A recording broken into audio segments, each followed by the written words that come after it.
और अब चाहता ये हूं कि हम अपने मुअज़्ज़िज़ मेहमानान की दुआएं भी हासिल कर लें।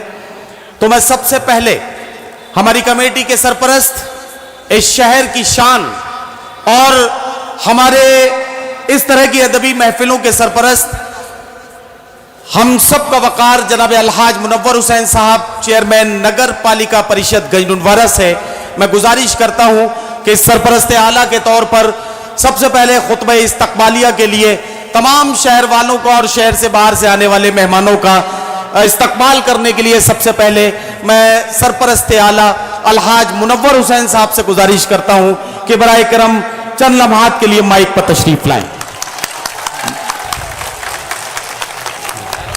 बुजुर्गों, आज की मुशारे के सदर साहब, बुजुर्गों, नौजवान साथियों, आज के होनहार बच्चों, माँ और बहनों, मैं आप सब लोगों का शुक्रिया अदा करता हूँ और मुशायरा सुनिए, मुशायरे का मजा लीजिए।